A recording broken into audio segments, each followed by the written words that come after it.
morning. I'd like to introduce a very valued member of our chapter this morning. He's been with us for some time, I guess about 2 or 3 years, and he's very, very punctual. He's always here. He's very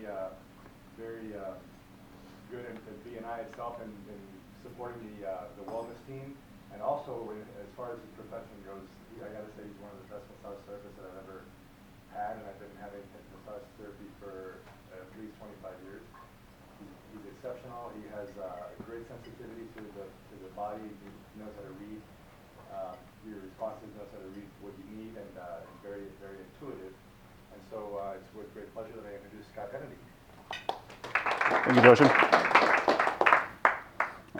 So many of you probably remember Kate Blake. I know there are a lot of new members who were not around when she was here. She was our executive business coach when I first joined. And she was one of the first one-to-ones that I ever had. And I remember that one-to-one specifically because she kept asking me who I was. Saying that I wasn't just a massage therapist.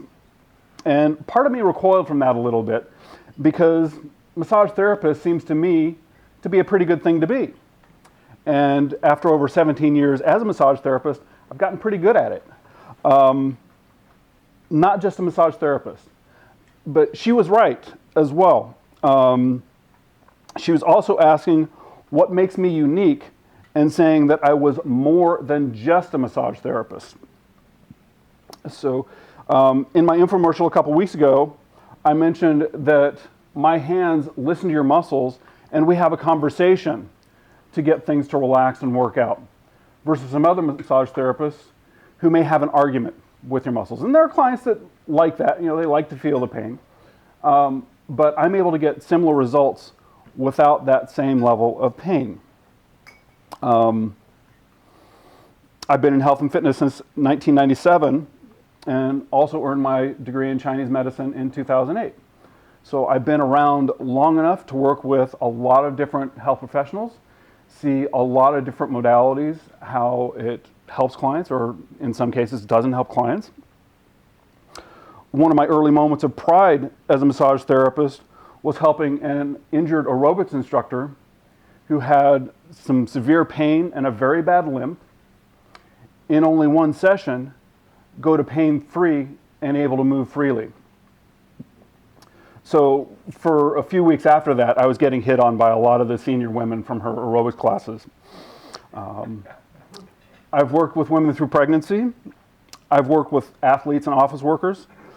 I've worked with a couple of Tourette's patients whose twitching was so severe that they would have frequent recurring pain that could be debilitating to the point that they couldn't work. I've worked with a man with spinal deformities so severe that he had surgical rods inserted the entire length of his spine.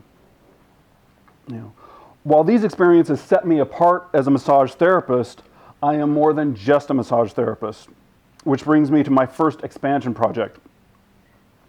I've mentioned to some of you that I'm incorporating my business. I'm submitting the basic paperwork and hope to have that done within 3 to 6 weeks, depending on how quickly the state gets back to me. That's going to let me do several things. That's going to let me hire other massage therapists to fill time over at Bodify that's currently open and being wasted right now. That's going to allow me to contract to provide massage therapists to other health practitioners. It's going to let me build a massage company for both massage therapists and for their clients, built on quality of the massage, a reasonable price, benefits for the massage therapist, and then cooperation between the massage therapists so that we have backup if somebody needs to take vacation. The clients can rely on the fact that there will be others there of similar quality to meet their needs.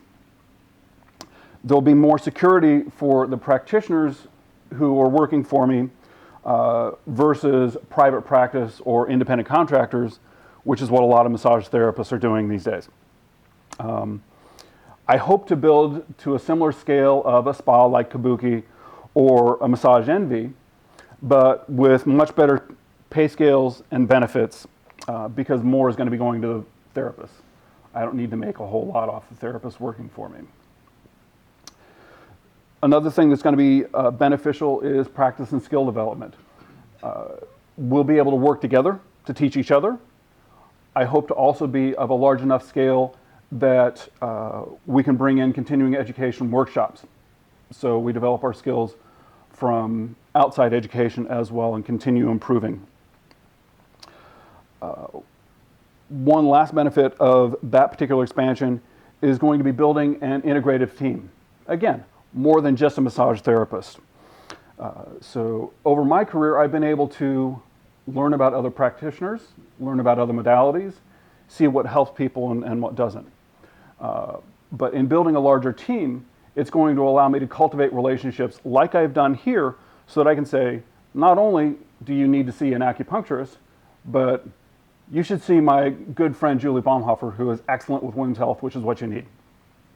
Or if somebody's coming in and having problems with inflammation, that may be because they've got allergens in their diet, I can say, maybe you need to see a naturopath, and my friend Dr. Laura Fogoski can help you out.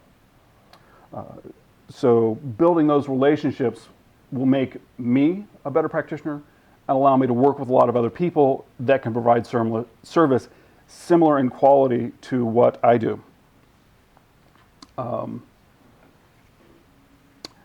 And that brings me to the first referral that I'm looking for. As I mentioned in my infomercial this morning, I am looking for people who are willing to invest in their health and wellness. Somebody who is looking to support themselves, but also looking to support that vision of a massage company that is benefiting the employees of the company, but also providing really good service to the people using those services. So I'm looking for people who are willing to invest for a 10 massage package, but at the full rate rather than a discounted rate. That'll allow me to build up the team of practitioners that I'm working with, do the marketing that I want to do to be able to support them. Now, with those referrals, I do have an intro sampler to make sure that the type of work that I do is appropriate for the people that you are referring to me, so they don't have to make that commitment right off. They can say, is this the style of massage that I want to work with? And that brings me to the second project that I'm going to be working on for expansion. Again, on the theme that I am not just a massage therapist, one of my goals ultimately is to create a school for integrative medicine. On the path to that, and a little bit smaller chunk that's easier to handle, is creating an integrative health incubator. Does anyone know what an incubator is?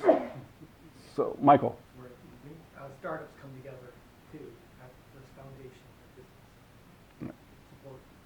Right. So, what are the components of an incubator that makes that possible? Shared space, you have shared expenses that are all divided up in the incubator facility, access to high-speed data. Okay, so that kind of thing, that kind of incubator is the WeWork kind of space, right? It's mainly office space, mainly technical resources, but there are a couple other components as well. One is mentors, folks that can help to guide businesses. Thank you. One of the problems with both my massage therapy education and my education in Chinese medicine was that neither one taught business really well, didn't tell us how to start off. And I think that's true of a lot of health practices. So getting people who are experienced in business will help new practitioners to start off more strongly. Another component is crowdfunding. There are some simple tools that can be used, like creating videos that can be marketed. These are the type of clients I'm looking for. These are the type of changes I'm looking to make in my business. Right? And we can do crowdfunding through our peers, our small client base, right? And get those people to refer out through those videos. So it's going to be beneficial for new practitioners or also practitioners that are looking to expand their practices. People that need like $5,000 to $25,000, but may not have the resources to go through a traditional bank. Right? So they're not going in debt to get this funding. And the integrative health incubator idea is also about developing new business models. Right? With healthcare reform and alternative healthcare, a lot of people are paying out of pocket. Right? Are there ways that we can still provide good quality service at a reasonable rate, but get compensated well? So those are the two new projects that I have. I'll open it up at this point to questions. We're running a little short on time, so. So I think fantastic idea is really exciting to hear what you've got in the pipeline. What do you need or what do you like from the group specifically to help facilitate some of those visions, like in particular? So on the incubator side, some of it is the relationships that I'm building up through BNI anyway. So building up the mentorships in particular. Melissa is not here, but I talked to her about her mentor contacts. Potential partners that are going to be looking to help lead it. Those are going to be the two biggest referrals on that end. And I'll definitely be talking more about that. So I think we're out of time on that. Thank you very much. We will go ahead and move on. And Iris, can you hit the camera again? Thank you. Alrighty. So, where